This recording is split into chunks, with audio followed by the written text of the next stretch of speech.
Hello दोस्तों, फिर से एक नई वीडियो में आपको स्वागत करता हूं। और आज के वीडियो में हम बात करेंगे इजराइल में जो भारत से कामदार आ रहे हैं कंस्ट्रक्शन वीज़ा पे, एग्रीकल्चर वीज़ा पे या कोई भी जो होटल लाइन पे भी अगर आप आ रहे हैं या जो आ चुके हैं तो उनके लिए जो है कि इजराइल में लीगली काम करने का जो समय सीमा यानी कि टाइम पीरियड कितना साल का है, इसके बारे में बात करेंगे। क्योंकि काफ़ी मुझे जो है कि कमेंट में इस तरह का सवाल भी किया था।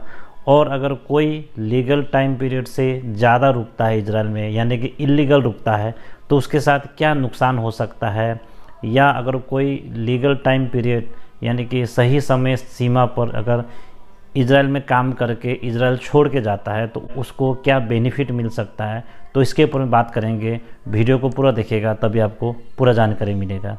तो चलिए वीडियो को शुरू करते हैं। तो सबसे पहले बात करते हैं इजराइल में काम करने का समय सीमा या लीगल टाइम पीरियड कितना साल का होता है। अभी जो भी भारत से कामदार आ रहे हैं जैसे कि कंस्ट्रक्शन वर्कर या एग्रीकल्चर वर्कर जो पहले से आ चुके हैं, या अभी जो भी होटल लाइन या कुछ भी सेक्टर में अगर कोई आने वाले हैं तो उसके लिए जो काम करने का इजराइल में समय सीमा यानी कि लीगल टाइम पीरियड 5 साल 3 महीना है। यानी कि अगर उसको महीना में देखा जाए या मंथ में अगर देखा जाए तो 63 मंथ्स या 63 महीना है। तो ये जो है कि पूरा इजराइल का जो लेबर लॉ है उसमें क्लियरली लिखा हुआ है। और वहाँ पे ये भी लिखा हुआ है कि 5 साल 3 महीने के बाद जो भी वीज़ा है इनका जो एक्सटेंड नहीं होगा यानी कि इनको नहीं बढ़ाएगा बोल के लेबर लॉ में क्लियरली लिखा हुआ है। और ये जो नियम है ये केयर गिवर के लिए नहीं है। जो भी केयर गिवर में आते हैं उनका तो वीज़ा जो है कि बढ़ जाता है, 5 साल से ज़्यादा बढ़ जाता है। 6 साल 8 साल 10 साल 15 साल तक भी काम करते हैं जो केयर गिवर में आते हैं। तो केयर गिवर के वीज़ा के बारे में मैं अगला वीडियो में बात करूंगा। तो आज का जो वीडियो है स्पेशली कंस्ट्रक्शन वर्कर और जो एग्रीकल्चर वर्कर जो ऑलरेडी आ चुके थे पहले, तो उन लोगों के ऊपर मैं बात करूंगा। तो इनका जो समय सीमा है लीगल टाइम पीरियड वो 5 साल 3 महीने का है।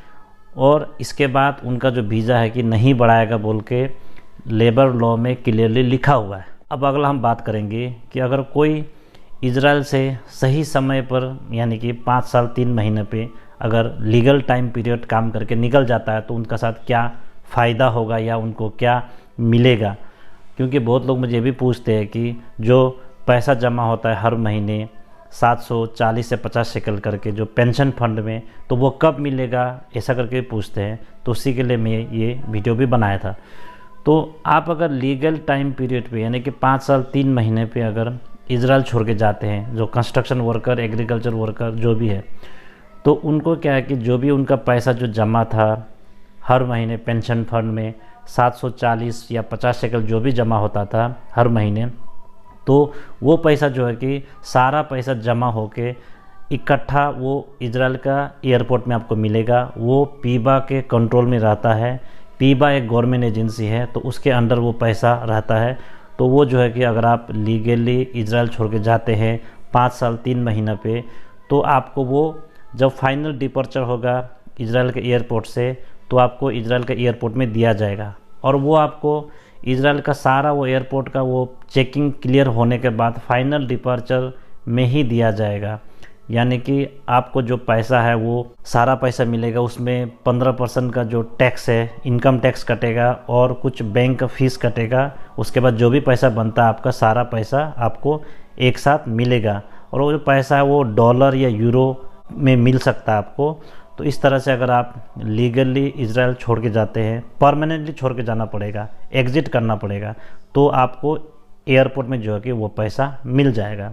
अब अगला जो बात करते हैं कि अगर कोई कंस्ट्रक्शन वर्कर या एग्रीकल्चर वर्कर या इस तरह का वर्कर अगर इजराइल में 5 साल 3 महीना कंप्लीट करने के बाद भी नहीं जाते हैं, ये मैं जो भी बता रहा हूँ ये अभी लेबर लॉ के हिसाब से बता रहा हूँ, अभी जो नियम चल रहा है। अब ये नियम बाद में चेंज भी हो सकता है क्योंकि इजराइल का नियम जो है कि काफ़ी बार चेंज होता है। तो बाद में अगर चेंज होता है तो फिर मैं उसके लिए भी वीडियो लेके आऊँगा।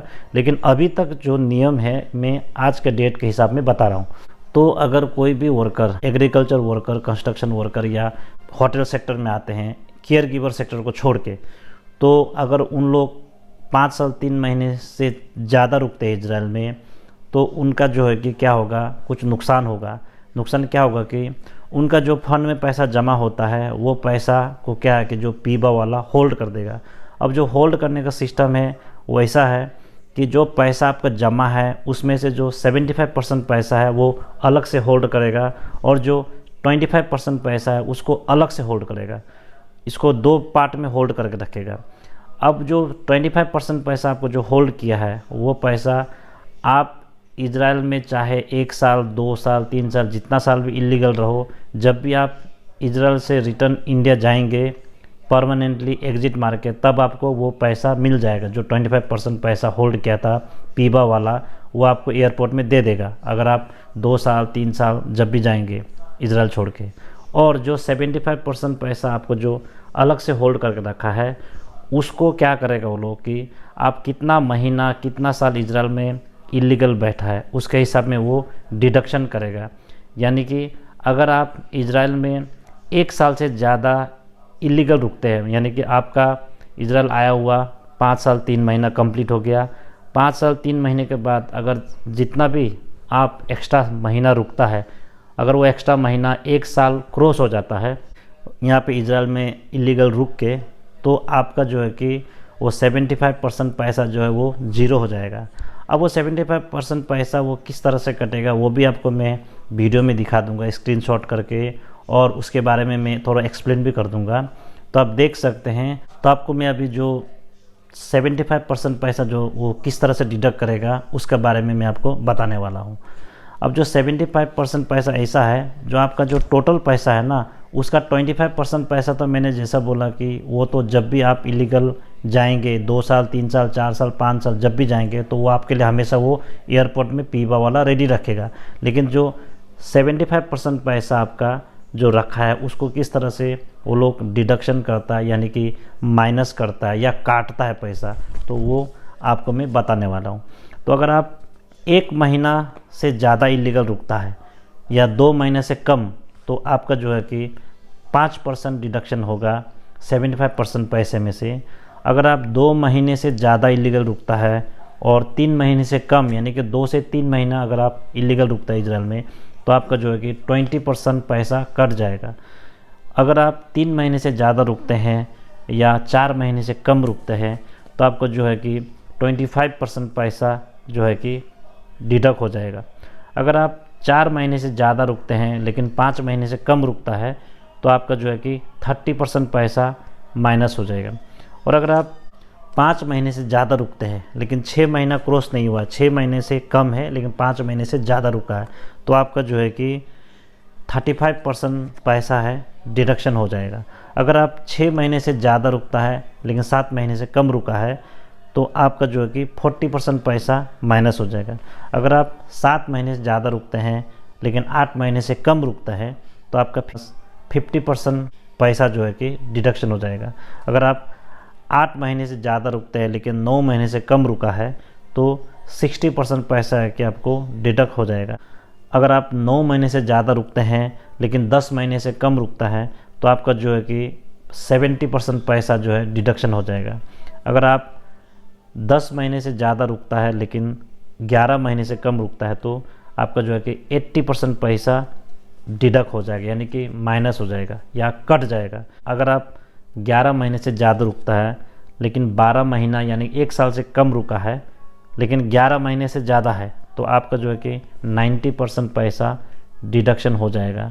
अगर आप 12 महीने से ज़्यादा रुकते हैं यानी कि 1 साल से ज़्यादा रुकते हैं तो आपका 100% पैसा जो है कि कट जाएगा, यानी कि ज़ीरो हो जाएगा। ये जो ज़ीरो हो जाएगा, ये जो 75% पैसा आपका जो एक साइड में होल्ड किया था उसमें से ज़ीरो होगा, लेकिन आपको जो 25% पैसा यानी कि 25% पैसा जो पीबा अलग से रखा था वो हमेशा आपके लिए रहेगा। जब भी आप 2 साल 3 साल बाद जब भी इलीगल हो के जब जाएंगे इजराइल से इंडिया फाइनली, तब आपको मिलेगा। तो इस तरह का कहानी है। अगर आप इजराइल में इलीगली रुकता है, ये स्पेशली जो कंस्ट्रक्शन वर्कर, एग्रीकल्चर वर्कर और अभी जो होटल लाइन में या जो भी लाइन में आ रहा है उन लोगों के लिए है। ये मैं बता देना चाहता हूँ आपको, केयर गिवर के लिए नहीं है। केयर गिवर का जो समय सीमा क्या है इसके बारे में अलग से वीडियो बनाऊंगा, क्योंकि केयर गिवर को जो है कि 5 साल 3 महीने से भी ज़्यादा दिन तक रुकने का समय मिलता है। ये इजराइल का लेबर लॉ में क्लियरली लिखा हुआ है।